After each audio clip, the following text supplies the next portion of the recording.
Gloria al Señor. Bien.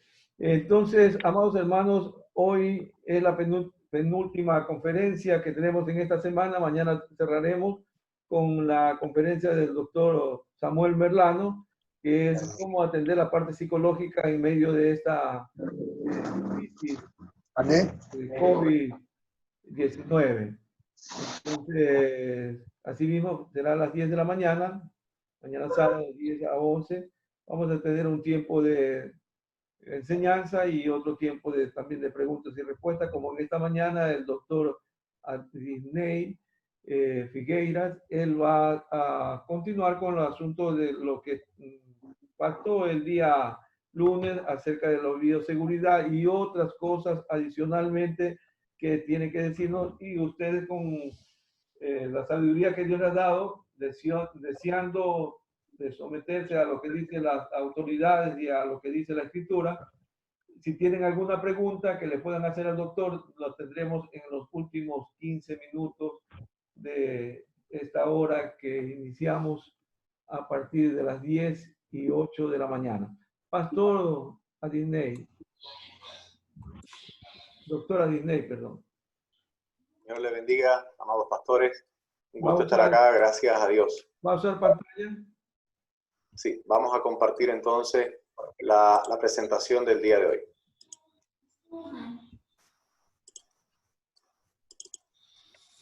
Muy bien. Estamos convencidos de que hoy vamos a gozarnos acá en este tiempo. Por favor, le voy a rogar que cierren los micrófonos.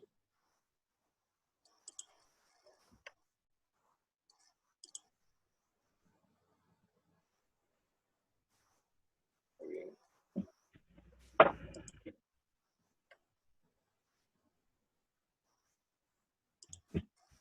Muy bien. La presentación que vamos a disfrutar en el día de hoy es la continuación de la que tuvimos el día lunes. Recuerden, el día lunes estábamos en el tema de las medidas de protección personal. Estábamos hablando del distanciamiento social, estábamos hablando del lavado de manos, estábamos hablando de las medidas de barrera, la mascarilla, la protección para ojos, la protección a través de batas, la protección a través de otras estructuras o de medios de barrera también que estuvimos comentando. Quiero nuevamente hacer un énfasis muy grande en el distanciamiento social y en el lavado de manos. Vamos a darnos cuenta que para el día de hoy no hay cosas, no hay elementos que vayamos a discutir acá que estén fuera de nuestro alcance. El lavado de manos constituye la piedra angular, en este caso, para hacer prevención de esta enfermedad. Vamos a estar en el día de hoy mencionando las medidas de protección personal, pero con el subtema bioseguridad en las casas, oficinas e iglesias. Nos interesa mucho saber, bueno, ya sabemos quién es el coronavirus, quién es el COVID-19, cómo o qué medidas yo puedo tomar para no ser contagiado, pero bueno, y en mi casa, donde yo trabajo, en nuestras iglesias, en las oficinas, bueno, cómo podemos hacer una desinfección necesaria y adecuada en estos lugares. Por lo tanto, vamos a comenzar, vamos a tocar 3 temas. Las recomendaciones para la limpieza y desinfección en casa con casos sospechosos o confirmados. Este es un punto que es muy importante. Segundo punto, las recomendaciones de limpieza y desinfección en casas sin casos sospechosos ni casos son confirmados. Por lo tanto, esta es una familia que es sana completamente. Y por último, las recomendaciones para limpieza y desinfección en sitios públicos. Y ahí estamos incorporando a todos los lugares o todos los sitios que hemos mencionado. Es importante mencionar que cuando hablamos de desinfección del latín, la palabra deriva del prefijo des, que se utiliza para indicar la inversión de la acción. Y la acción en este caso sería el sustantivo infectio, que viene a significar invasión y desarrollo de un parásito dentro de nuestro cuerpo. Por lo tanto, la desinfección es evitar, es invertir esta acción de colonización, multiplicación y por lo tanto de enfermar a un cuerpo. Vamos a comenzar con el primer punto, es importante mencionarlo, y aquí es algo que es significativo. En primer lugar, poder identificar en nuestras casas a nuestro familiar amado que pueda tener síntomas y signos de la enfermedad. Por lo tanto, hay que crear un grupo de condiciones para que este familiar esté seguro y así también el resto de la familia. Por lo tanto, lo indicado a través de la Organización Panamericana de la Salud y la Organización Mundial de la Salud, así como también nuestros órganos rectores del Ministerio de Salud Pública del Ecuador, que han sido las bibliografías que hemos estado utilizando.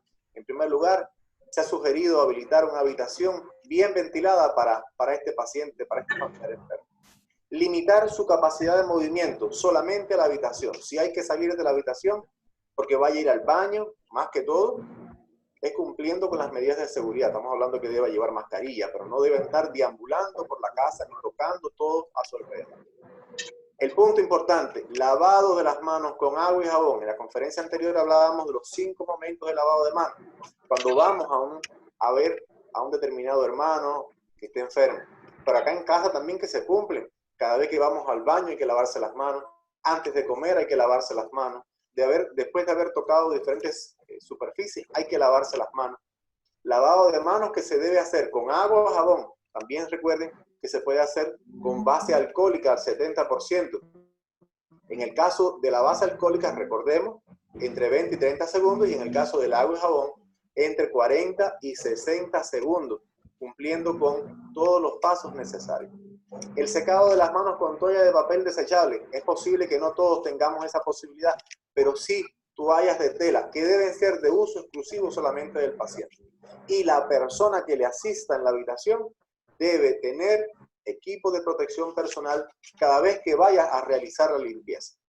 Siempre se ha dicho que la persona que atienda a este paciente enfermo debe ser una. Y esta persona debe ser la que tenga la mejor salud. Debe ser una persona que es quien le pase los alimentos, quien le asista en todos los momentos de atención. Y debe tener menos la mascarilla. Les recomendamos gafas protectoras. Recuerden que la conjuntiva ocular puede constituir una puerta de entrada. Sí debe usar guantes y de preferencia delantales plásticos, es importante también. Bueno, ¿y cómo hacemos la desinfección? Siempre nos preguntamos, bueno, ¿cómo lo hacemos? Recordemos, limpiar las superficies que se tocan con frecuencia, con agua y detergente. Cada vez que vamos a hacer una desinfección, se van a dar cuenta de que la limpieza con agua y con detergente es el primer paso. Y dice, en este momento, cuando tenemos un paciente que está enfermo, al menos 2 veces al día hacer la desinfección. Y posterior a eso, aplicar una solución de hipoclorito de sodio al 0.1%, dejando que el desinfectante actúe por lo menos durante 1 minuto. Fíjense las condiciones que estamos mencionando. Primero, la desinfección con agua y detergente, y posteriormente el hipoclorito de sodio, que hasta el momento ha sido el desinfectante recomendado por la Organización Panamericana de la Salud y la Organización Mundial de la Salud. ¿En qué por ciento? Al 0.1%. ¿Y qué tiempo debe permanecer antes de enjuagar y limpiar y secar? Por aproximadamente 1 minuto. Bueno, ¿y qué superficie? Bueno, todas las superficies que mayormente tocamos, las mesas de noche, el picaporte o el pomo de la puerta, todo lo que tiene que ver con la cama, la pililla de agua donde vamos a tomar y abrir y cerrar, si tenemos teléfono, si tenemos un televisor. En el caso de los inodoros, se hace un hincapié en que en el momento de descargar se baje la tapa para que no existan aspersiones de ningún tipo. Aquí somos más específicos. Ropa de cama y utensilios de comer solamente del paciente. Es para él. No lo va a compartir con nadie. Colocar la ropa de cama, las toallas de baño y de manos del paciente en una bolsa para transportarlo hacia la lavandería. Por lo tanto, en esta habitación nos vamos a dar cuenta en los diferentes puntos, debe existir un dispositivo, debe existir un recipiente con bolsa para que usted eche la ropa del paciente ahí y sea cerrada. La ropa no debe ir en la mano, no debe ir en un cesto abierto, ventilado, no. Otra condición, no se debe sacudir la ropa, mis hermanos. La persona encargada de hacer este traslado, recuerden que debe ser una sola persona, la que haga la limpieza, la que haga el traslado de la ropa, de todo lo que tiene que ver con los desechables, quien le pase la comida, quien le dé la medicación, debería ser una sola persona. Esta persona debe usar el equipo de protección personal que mencionamos previamente. Lavar la ropa de cama, las toallas de baño y las toallas de manos del paciente con agua caliente y detergente y secar bien. Desechar los pañuelos de papel, mascarillas y otros materiales de limpieza del paciente en un recipiente de uso exclusivo, con bolsa y con tapa. Sería lo indicado. Y disponer los residuos del cuarto del paciente Ahí estamos hablando de todo lo que es desechable, todo lo que esté contaminado. Y aquí dice, en doble bolsa para su manejo, según las normas nacionales.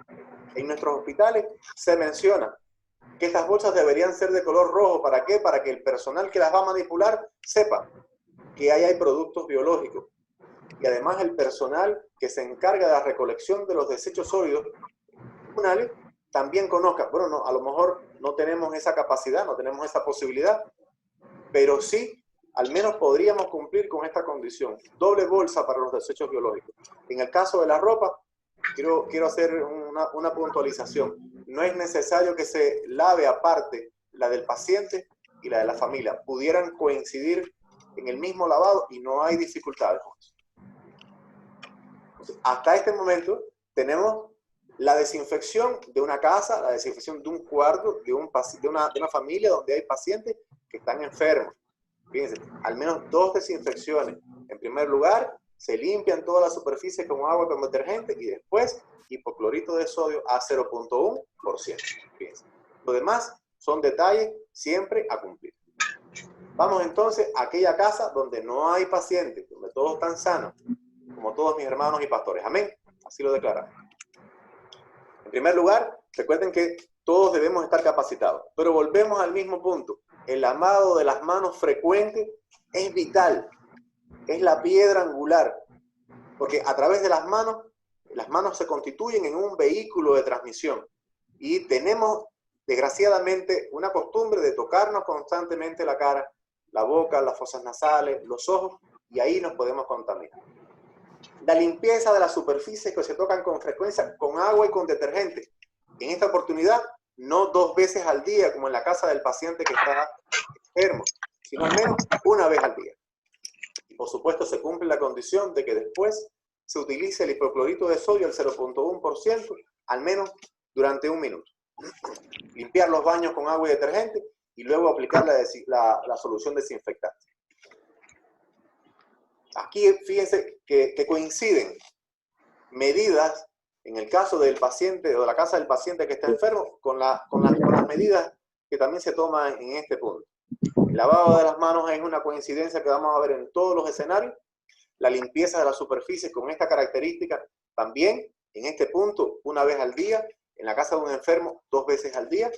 Y la limpieza de los baños, como corresponde. Es posible, no lo dijimos en el caso anterior, que solamente tengamos un baño para toda la familia. Bueno, es muy sencillo. Una vez que la persona que está enferma use el baño, se desinfecta. En el caso de las frutas y los vegetales, se deben lavar con agua segura. Y cuando decimos con agua segura, con agua potable. No hago nada con comprar tomates y lavarlas con un agua que pueda estar contaminado, no por el COVID, sino por una Escherichia coli, por una salmonella, y al final nos vamos a enfermar por otra cosa. Cambiar la ropa y el calzado al entrar en la casa. Aquí es un punto que también me gustaría discutir. ¿Por qué? Porque no hacemos nada.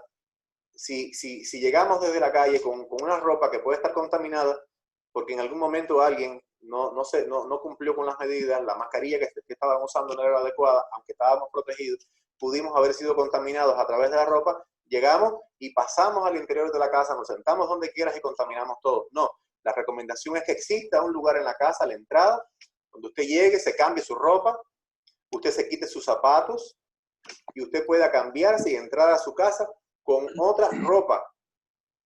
De la misma manera, usted no entra a saludar, a hacer... No. Usted entra directo al baño y en el baño se baña y se cambia completamente todo. Y una vez bañado, bueno, usted pudiera tener la seguridad de que estaría en una desinfección importante.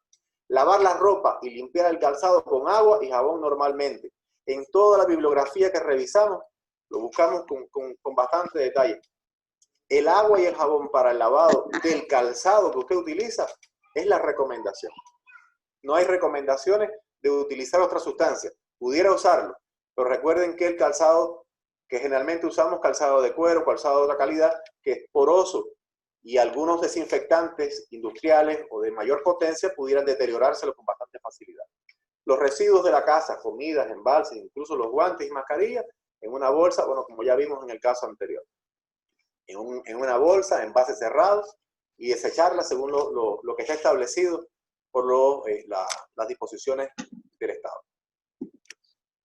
hasta aquí fue muy sencillo, ¿no es verdad? Aquí volvemos a decir, hay una coincidencia en el lavado de manos, hay una coincidencia en la desinfección de las superficies. Dice, siempre se debe hacer un lavado con agua detergente y después hipoclorito de sodio al 0.1% y secado. Hay muchos detalles que tienen que ver acá, me interesa mucho. El momento en el que usted llega a su casa, en vez de abrazar a su familia, a sus hijos, cargarlos, no. Usted, en un espacio diseñado que podemos hacerlo, usted se retira sus zapatos, se retira su ropa, eso va a un cesto, ese cesto va a la lavandería, allí se va a lavar, y los zapatos a lavar, a limpiar con agua y jabón. No es necesario utilizar otras cosas. Amén. Muy bien. Bueno, vamos entonces a la limpieza y desinfección de los sitios públicos. Ahí vamos a nuestra oficina, vamos al centro de trabajo, vamos a la iglesia. Aquí son puntos que son de gran importancia para nosotros. Amén. Muy bien. En primer lugar, el personal que está en estos sitios laborando, sirviendo, debe ser capacitado. Bueno, ¿a qué nos estamos enfrentando? ¿Qué es el COVID-19? ¿Cuáles son los síntomas? ¿Cuáles son los signos? ¿Cuáles son las vías de propagación? ¿Cómo nos podemos contaminar? ¿Cómo nos podemos proteger? ¿Y cómo vamos a establecer? Fíjense lo que dice acá, flujogramas de trabajo. Bueno, ¿cómo vamos a hacer? ¿Cómo va a ser el día a día nuestro acá? En segundo lugar, en el caso particular de la iglesia, de las iglesias donde servimos, el personal que esté disponible, el personal que sea dispuesto para estas labores, bueno, debe ser capaz de identificar a aquellas personas con síntomas. Digo, aquella persona que llega con fiebre, aquella persona que llega con tos, que llega además con falta de aire, que apenas puede caminar, se le nota enfermo, que en la cara, fíjense, la cara de un paciente que está enfermo se nota. A esa persona hay que identificarla con todo el amor del Señor Jesús. Hay que decirle que por favor no debe entrar al templo. Bien sabemos que nuestros templos son lugares de oración, son lugares donde se imponen las manos, por la gracia del Señor somos sanados, pero en esta oportunidad la recomendación es que no entren. La gracia del Señor también puede hacerse en la distancia, y por supuesto también se le debe recomendar que asista y que reciba asistencia médica. Hemos tenido muchos pacientes que han quedado en casa, que se han negado a asistir a las instituciones de salud, y las evoluciones no han sido buenas. Por supuesto que el equipo de trabajo que esté sirviendo debe usar los equipos de protección personal acorde a sus labores y a los protocolos que se hayan establecido. Nuestras congregaciones conocemos de que se está probando un protocolo de bioseguridad en nuestras iglesias. Hay que cumplirlo. El personal que esté recibiendo, el personal que esté sirviendo allá, debe cumplir con estas medidas. En el punto de la desinfección, limpiar y desinfectar al menos 2 veces al día las oficinas, el templo, las instituciones, el sitio donde se esté sirviendo. Y ya vimos cómo lo hacemos. ¿Con qué lo vamos a hacer? Agua detergente, es el primer punto. Hipoclorito de sodio al 0.1%. Hay algunas estructuras, algunas superficies que no deben usar hipoclorito de sodio. Estamos hablando del equipo electrónico, estamos hablando de materiales que sean sensibles, estamos hablando de la ropa, estamos hablando de superficies porosas. Se recomienda el etanol al 70-90%. Son estas soluciones que nosotros conocemos acá. Se menciona también aquí el peróxido de hidrógeno mejorado al 0.5%. En el caso, bueno, ya lo mencionamos hace un momento, todo lo que tiene que ver con equipos electrónicos, solo base de alcohol al 70%. A sus celulares, hermanos, no les vayan a echar hipoclorito de sodio, se los va a destruir. Acá vamos con un poquillo más de detalle. Algunas recomendaciones. Colocar cobertura impermeable transparente sobre teclados de dispositivos y, por supuesto, limpiar con frecuencia. Acá más que todo si es compartido. Colocar una cobertura impermeable sobre las superficies porosas de alto contacto, como sillas y descansabrazos. Sería algo ideal poderlo hacer, porque son elementos que al ser porosos van a mantener una humedad, van a mantener y se puede incluso deteriorar. Limpiar y luego desinfectar los dispositivos y superficies de uso compartido por los trabajadores. En este punto, nuestros hermanos. Estamos hablando acá de teléfonos, de computadoras, de diademas telefónicas, en el caso de los micrófonos, escritorios, por así decir, entre cada turno. Por lo tanto, si tenemos un culto, tenemos 2 cultos, tenemos 3 cultos, digo yo, después de cada uno de esos momentos hay que hacer la desinfección. Con, además, en cada turno y con solución desinfectante. En el caso de los equipos que no requieren contacto por parte del público para funcionar, aquí se menciona, aquí lo que nos quiere decir es que si no estamos utilizando un determinado equipo que tengamos expuesto, es preferible retirarlo. Pero si por alguna situación se debe usar, bueno, hay que tener siempre a la mano solución de base alcohólica para hacer la desinfección tan pronto como sea utilizado. Pero si es posible retirarlo porque su uso no es frecuente, es preferible hacerlo. Algunas cuestiones necesarias. No se recomienda en ninguna instancia la aspersión con químicos del personal ni de los productos. ¿Qué quiere decir eso, mis hermanos? Estamos entrando a la iglesia, estamos entrando a un centro comercial. No es recomendable que nos rocíen con una solución alcohólica u otra de cualquier otra índole. No es objetivo. Al link a los correos necesarios y al espacio donde mis hermanos pastores pueden revisar, hemos hecho llegar la bibliografía que nos hemos apoyado. Y hay una en especial que menciona este punto y no lo recomienda y da las explicaciones. Les recomendamos, mis hermanos, en aras del tiempo, que ustedes puedan revisarlos con más calma y podamos en este punto tener una justificación basada según la evidencia científica. El segundo punto, el uso de túneles y otras tecnologías para la desinfección humana utilizando rociado de productos químicos o luz ultravioleta. Dice, de túneles u otras estructuras físicas, estamos hablando de cabinas, de gabinetes, puertas, con rociado de productos para la desinfección, los dispositivos de pulverización y la radiación ultravioleta, no se recomienda para los humanos. E igualmente les dejamos acá la bibliografía donde ustedes, mis hermanos pastores, pueden revisar y ahí va explicando con detalle, en primer lugar, los efectos sobre la salud, los cuales son perjudiciales. Estos son mecanismos que se utilizan para la desinfección industrial y en el caso de la parte médica, bajo condiciones muy específicas y por supuesto ahí no hay humanos, además de eso. Pero además también se les explica por qué no es efectivo cuando tenemos la ropa puesta. Hemos tenido la evidencia en este periodo de tiempo de pacientes que están llegando a ser atendidos en diferentes instituciones de salud con alteraciones a nivel de la piel. Porque aquí en esta tabla que ustedes están viendo a continuación están los diferentes productos que pueden ser utilizados en diferentes momentos en la desinfección como segunda vía. Pero también en la esquina derecha los riesgos para la salud. Y estamos viendo pacientes que llegan con lesiones de piel, con lesiones de vías respiratorias, más allá de que la ropa se le haya manchado, deteriorado, de una manera aguda. Y si usted ve que de una manera muy rápida la ropa se deteriora, ¿qué pasará a la piel? ¿Qué pasará a las vías respiratorias? Amén. Muy bien, ¿cómo preparamos las soluciones desinfectantes? En la conferencia anterior uno de los pastores amados nos preguntaba en relación a esto. En primer lugar, hablaremos del hipoclorito de sodio. Utilizar la concentración de hipoclorito de sodio disponible en el país, la lejía que está llegando acá. Según el porciento que ven en la etiqueta, vamos a ver dentro de un momento cómo lo vamos a diluir además. Y se debe mezclar la concentración de solución del desinfectante según el destino, siguiendo las indicaciones de la tabla que vamos a ver dentro de un momentito. Bueno, ¿qué vamos a hacer? ¿Vamos a desinfectar las manos o vamos a desinfectar superficies? Utilizar siempre las medidas de protección personal que ustedes pueden ver acá en la presentación. Es importante. No vayamos a hacer una preparación de una solución de desinfección sin habernos puesto la mascarilla, sin ponernos la protección ocular, sin usar guantes, porque las reacciones podrían ser peores. Preparar las soluciones diariamente, esto es una condición. ¿Por qué? Porque se pueden inactivar en el tiempo. Utilizar un envase de uso exclusivo para estas y además deben ustedes rotularlas. Se han visto, desgraciadamente, muchos accidentes que vamos a ver a continuación. ¿Por qué? Porque utilizamos en empaques de refrescos o de algo que otra persona puede pensar de que es comestible y va, lo ingiere y ahí tenemos una intoxicación. Y además recuerden que el daño puede ser impresionante. Adicionar la cantidad de hipoclorito de sodio a la cantidad de agua según indica la tabla. Y vuelvo otra vez a decir, según el porciento, así deberá ser la disolución.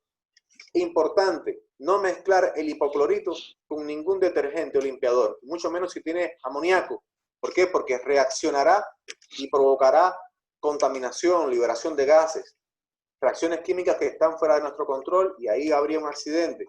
Y mucho más si estamos en un centro laboral, si estamos en nuestras iglesias. Imagínense qué responsabilidad tendríamos sobre esto. Guardar el hipoclorito siempre, mis hermanos, una vez preparado, fuera del alcance.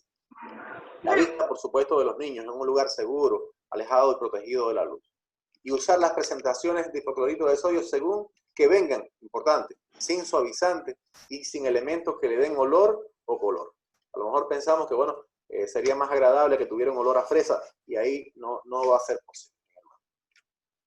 Estas es las presentaciones que estamos recibiendo. Se pueden dar cuenta acá que en el margen izquierdo, al 1%, al 3%, 4, 5 y 10 son las presentaciones comerciales que pudiéramos encontrar en los centros comerciales. Nosotros acá, según la necesidad, según el uso que le vayamos a dar, al 0.05% sería para lavado de manos y lavado de ropa. Fíjense, lavado de manos y lavado de ropa. Y aquí nos dice la cantidad que vamos a utilizar del producto y en qué cantidad de agua le vamos a diluir. Fíjense, según el porciento que usted tiene acá en su presentación. Y para la desinfección de superficies y pisos y utensilios de limpieza, la cantidad de producto, por supuesto, y la cantidad de agua. Nos damos cuenta de que al 0.1% es una mayor cantidad. Algunas recomendaciones. Acá nos estamos basando también en los protocolos que está siendo aprobado en nuestras iglesias. Bueno, en primer lugar, ya tenemos la certeza de que nuestro personal está capacitado, de que sabe todo lo concerniente al COVID-19. Hay que asegurar que el personal tenga el equipo de protección personal necesario, según el protocolo establecido. Eso hay que asegurar. Hay que asegurar que el personal tenga gel alcoholizado, gel alcohólico, al 70% para uso de cada hermano. Es importante. Voy a poner de ejemplo. El ujier que está recibiendo, ya todos los hermanos entraron, ya todos los hermanos se desinfectaron sus manos, pero en algún momento alguno necesita, el hermano que esté sirviendo debe tener un gel con base alcohólica disponible. Instalar puestos de lavado de manos o dispensadores de gel de alcohol al 70% en la entrada de la iglesia. Esa es una recomendación que puede ser cumplida. Bueno, a lo mejor no tenemos la capacidad para poner un lavamanos, pero sí para poner un dispensador. ¿Para qué? Para que sea de uso mandatorio a la entrada y a la salida de todos los hermanos que visitan el templo. Eso está a nuestro alcance.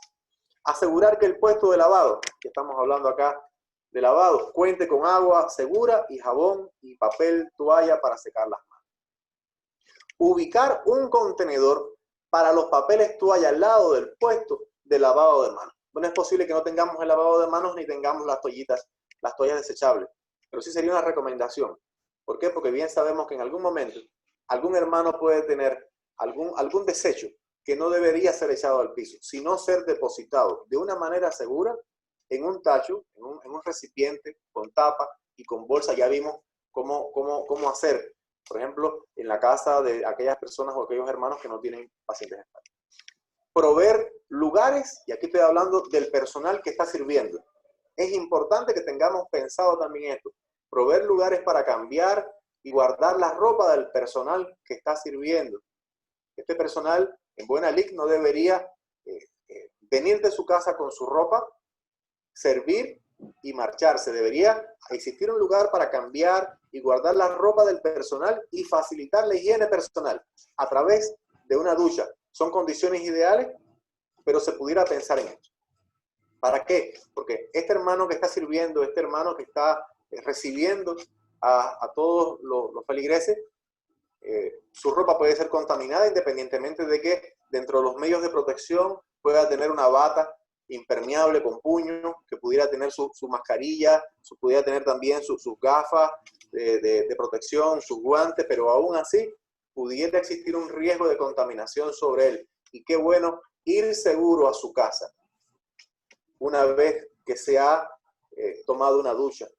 Al llegar a su casa, igualmente la recomendación es que se cumpla lo que hemos hablado hace un momento.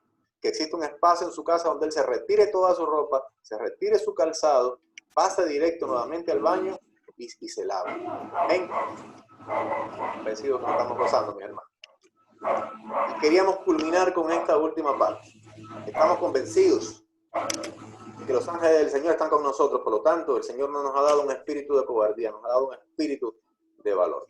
Y en la palabra del Señor, en Isaías 41:10, el Señor nos dice: no temas, porque yo estoy contigo, no desmayes, porque yo soy tu Dios que te esfuerzo, siempre te ayudaré, siempre te sustentaré con la diestra de mi justicia.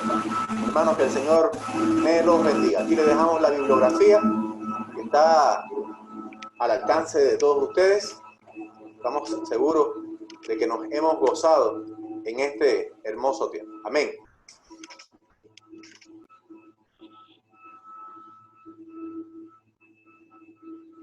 Amén. Gloria al Señor. No sé si es que alguien tenga alguna pregunta que hacerle al doctor.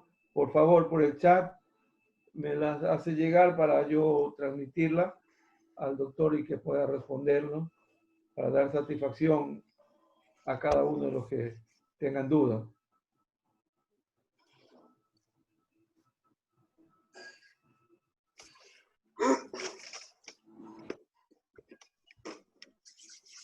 ¿Nadie?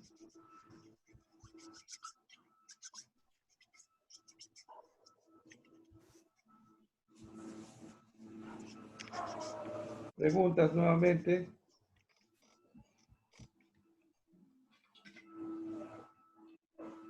Dice un hermano, un pastor, dice que debería orarse por los enfermos afuera de la iglesia, que Dios los sane y de allí puede entrar para que no se vaya. ¿O sería que ya el enfermo solamente se retire? Ahí hay algunas cosas que son muy importantes. Confiamos, sabemos que el Señor puede hacer todos los milagros posibles, pero la palabra del Señor también dice que debemos obedecer a nuestras autoridades. A través de la palabra del Señor, incluso por fe, muchos testimonios de personas se sucedieron sin la presencia del Señor, sin la presencia de la persona que oraba. Pero en este punto les recomendaríamos, también obedezcamos lo que dicen nuestras autoridades. Distanciamiento social, importante. Lavado de manos. Estas son piedras angulares, mis hermanos, para evitar esta calamidad. Les llevo en el documento que ustedes van a poder acceder, que tiene que ver con los rociadores los rociadores y los túneles. Al final del documento dice: lavarse las manos regularmente con agua y jabón, toser en el codo y estornudar en pañuelo desechable, el distanciamiento social y la cuarentena, la primera señal de síntomas, siguen siendo las barreras básicas de transmisión recomendadas. Pero yo voy a la palabra del Señor que dice que seamos obedientes a lo que nuestras autoridades dicen, que fueron puestas además por nuestro Señor. Amén. Amén. O sea, en todo caso que el enfermo tiene que retirarse, ¿no? Debe retirarse, debe retirarse. Ya, dice, ¿cuántas horas dura el virus en el aire? En la conferencia anterior les llevábamos algunos elementos que tenían que ver con el peso del COVID. Es un virus pesado, es un virus bien soberbio. La transmisión a través de quedar en el aire hasta el momento no está siendo avalada. Más que todo, su mecanismo de transmisión es a través de toser, de estornudar. Su vehículo, que son las goticas de secreciones, pueden alcanzar entre 1,5 metros, 2 metros. Pero aunque han existido algunas publicaciones que mencionan que queda en el sobrenadante, la evidencia científica no lo menciona. No lo menciona porque es pesado, él cae al suelo. Por eso es que hacemos tanto hincapié en que se use mascarilla, y es de ser preferible la quirúrgica, fíjense. ¿Por qué? Porque quedan retenidos en el filtro de la mascarilla quirúrgica. Y por otro lado, que se laven las manos. ¿Por qué? Porque estamos tocando estructuras donde sí está. no sí puede permanecer. Y le veíamos en la conferencia pasada cómo sí podía permanecer, no en el aire, pero sí en estructuras como en el aluminio, entre 2 y 8 horas, en el cartón, hasta 4 horas, en el acero, hasta 2 días, en la madera, hasta 4 días, el papel, 4 o 5 días, plástico, 5 días, cerámica, hasta 5 días, fíjense, claro, en un determinado nivel de condiciones, hablamos de temperatura, hablamos de humedad, situaciones, pero con estas, las precauciones están en nuestras manos.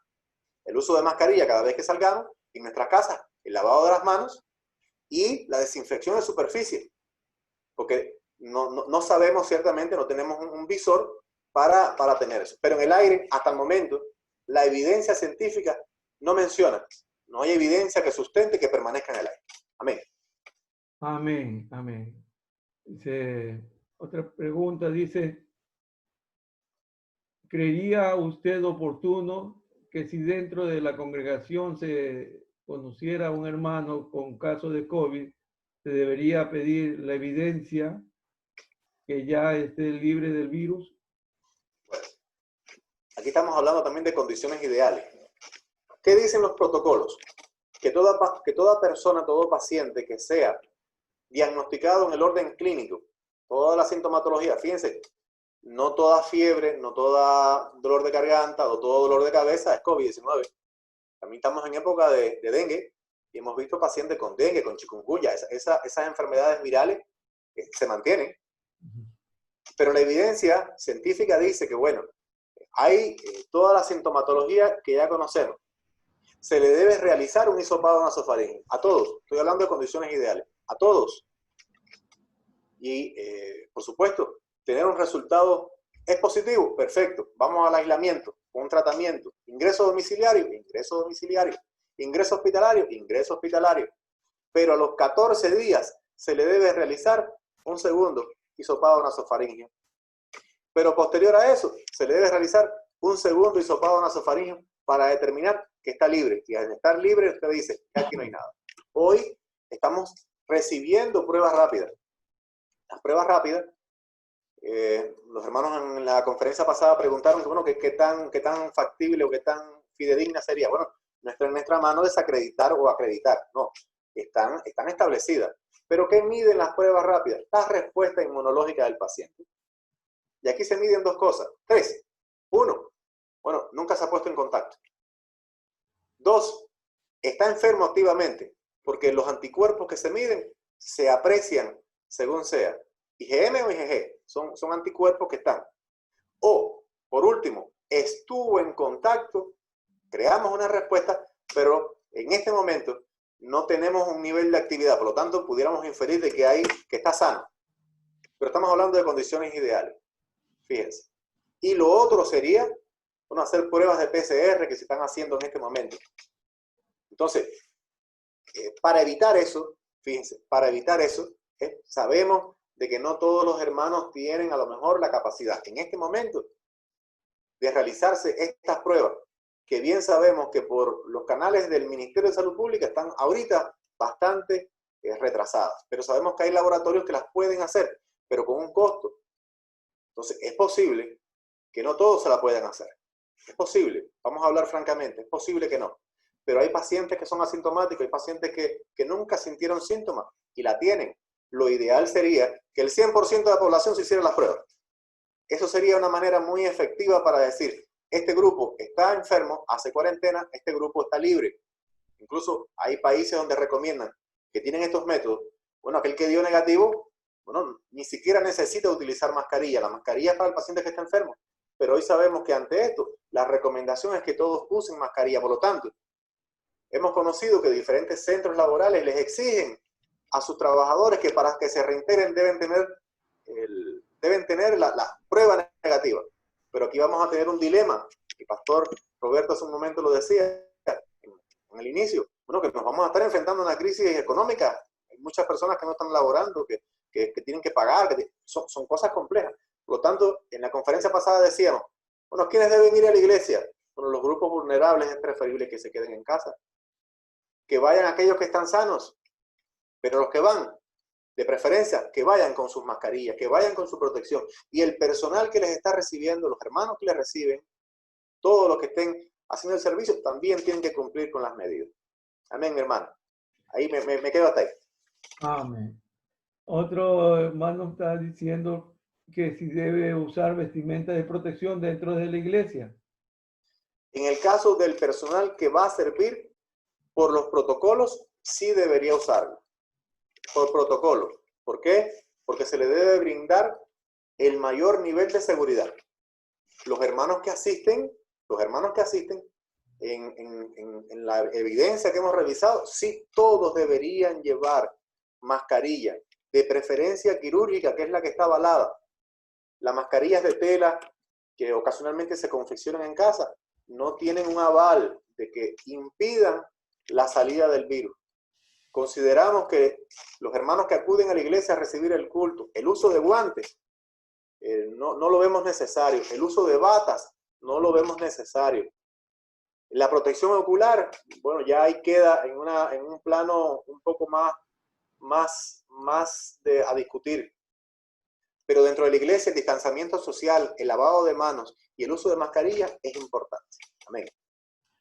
Amén. Bien. El tiempo que se recomienda la reunión en la casa de oración, dice otro pastor. Hasta el momento, las autoridades están recomendando no ser mayor a 1 hora, hermano. No ser mayor a 1 hora. Desde que entra hasta que sale, 1 hora.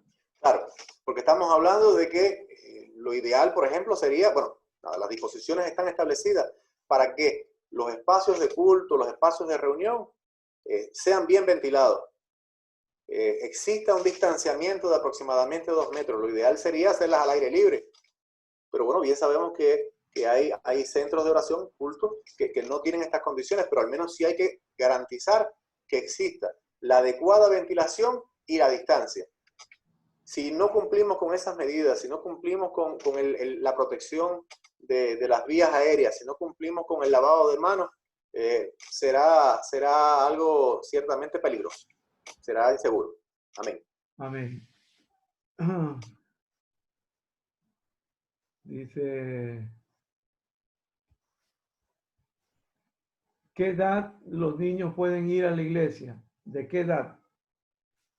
Bueno, se habla que el niño todavía es niño prácticamente hasta los 12 años.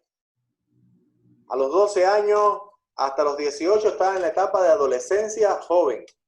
Fíjense. Y la mayoría de edad está por encima de los 18. No tengo el dato específico, no tengo esa fuerte. Pero sí sé que los niños están dentro de los grupos vulnerables, como toda persona mayor de 60 años. Como los diabéticos, los insuficientes renales, los inmunosuprimidos. Habría que revisar este punto, pero si hasta los 12 años somos niños, a lo mejor ese grupo considerado vulnerable no debería asistir a la iglesia, al menos físicamente. Amén.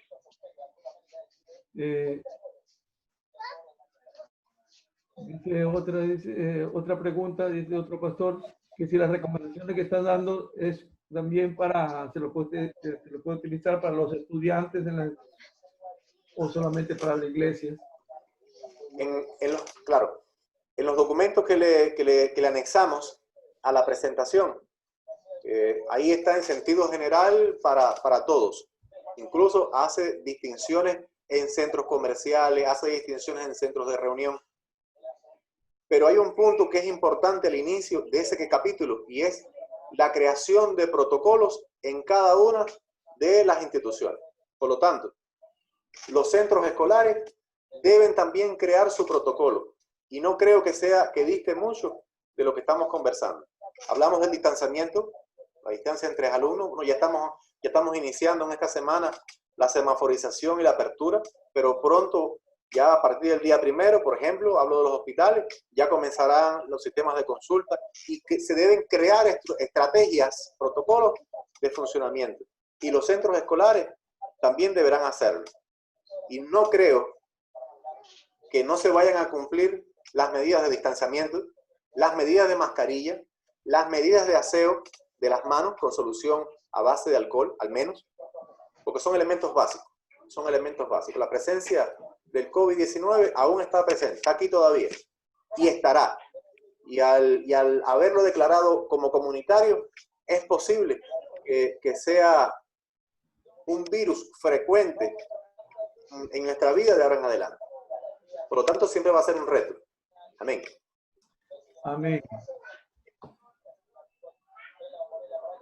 Dice, una vez que se está en el culto dentro del templo, es necesario que todos tengan que tener la mascarilla puesta. Amén. Hasta el final del culto. Sería una recomendación importante, porque de lo contrario, ¿para qué entonces usaríamos mascarilla en la calle? Es igual. Acá recuerden que igual vamos a estar sentados, igual vamos a estar alabando al Señor, pero tenemos un espacio bien cercano. Recuerden que por el uso de la mascarilla quirúrgica, vuelvo a decir que sería la recomendación. Aún así, las autoridades pudieran recomendar otra cosa, pero una recomendación que hacemos por todo lo que hemos conversado es que sean mascarillas quirúrgicas. La mascarilla quirúrgica impide un acceso de tos y estornudo que sea expulsado el virus al exterior. No hay evidencia en relación con las mascarillas de tela.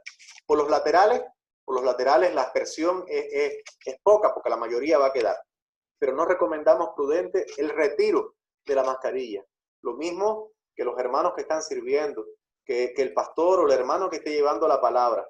Debería usar mascarilla para evitar, por una cuestión de seguridad, que aunque sabemos que el virus hasta 2 metros puede llegar y no queda en el aire porque su peso, vuelvo a decir, es muy pesado, pero por seguridad sería factible que permanezcamos con nuestra mascarilla. Y vuelvo a insistir, y el lavado de manos a la entrada y a la salida. Pero si toco el piso, si se me cae algo, ahí está el ujier con este gel a base de alcohol. Ahí listo, hermano, levanta la mano, va para allá y le desinfecta sus manos. Amén. Amén. Bien. Hay un pastor que está poniendo de que si se debe cambiar el mensaje en estos días, hablar del protocolo o sujetarse a lo que dice la palabra de Dios. Hablar del protocolo es sujetarse a la palabra de Dios porque los protocolos están puestos por las autoridades y el libro de Romanos en el capítulo 13 dice que debemos sujetarnos a las autoridades porque las autoridades son puestas por Dios y aquel que resiste la autoridad a Dios resiste. Entonces, para que nosotros podamos funcionar como templo, como iglesia, es necesario que la autoridad nos avale porque nos sujetamos a los protocolos. Si no nos sujetamos a los protocolos, la autoridad nos puede cerrar o nos puede impedir accionar como iglesia.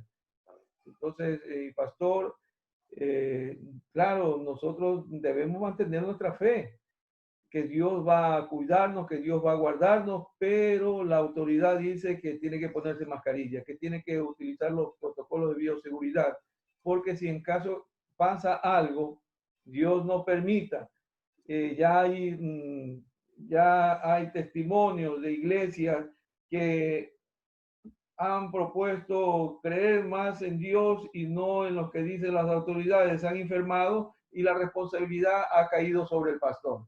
Una iglesia en Corea, el pastor, ya una persona, podemos decir anciana, de la tercera edad, se infectaron 100 en la iglesia y le llevaron preso al pastor.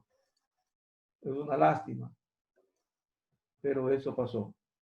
Y creo que nadie quiere que le lleven detenido. Bien, entonces no hay otra pregunta más. Todo está claro. Muchas gracias, mi doctor. Amén. Ha sido muy explícita la charla que complementa lo que usted ya dijo el día lunes y esperamos de que, bueno, poder cumplir en la medida todos estos protocolos de bioseguridad y recordemos de que todo esto no es una imponencia ni del doctor ni de la confraternidad de pastores, sino son sugerencias, medidas de bioseguridad que propone, o sea, que son estandarizadas, no solamente para la confraternidad o para los pastores de aquí de la provincia, sino esos son estándares mundiales de salud pública. Y si usted lo acoge, gloria al Señor. Si no lo hace, es su responsabilidad. Es su responsabilidad y nada más que su responsabilidad. nadie está para condenarle, usted sabrá por qué lo hace, y bueno, sino que lo que pasa es que cuando algo pasa en cualquier iglesia evangélica, no dicen es ese pastor o es esa iglesia o es esa denominación, sino dice los hermanitos evangélicos, dicen así. ¿No? Entonces nos meten todos en un mismo tarro y pagamos justos por pecadores. Entonces la Iglesia Católica ha presentado un protocolo de bioseguridad al gobierno, es uno solo y una vez que lo prueban, lo ponen en práctica todas las iglesias. De una manera que dice sí o sí. Pero en la iglesia evangélica hay una diversidad de protocolos que hasta ahora se han presentado. Unos son rojos, otros son azules, otros son verdes, amarillos, de diversos colores y sabores. Entonces el gobierno está confundido y quizás puede ser de que ellos dictaminen, saben que este va a ser el protocolo o el de la iglesia católica va a ser el que funcione para la iglesia evangélica y no queremos problemas. Punto. Entonces oremos para que nuestro protocolo que reúne, bueno, todas las medidas y en las posibilidades que se puedan cumplir también, sea aceptado. Y que una vez que lo aceptemos, entonces que lo podamos poner en práctica. Amén. Oramos al Señor para ser despedido y le voy a pedir al pastor Milton, si está Milton Jiménez, que es nuestro asesor jurídico de la confraternidad de pastores y con quien estamos elaborando, quien ha estado elaborando la base de este protocolo de bioseguridad que ha sido propuesto ya a las autoridades. Bueno, nos despide en oración. Pastor Milton.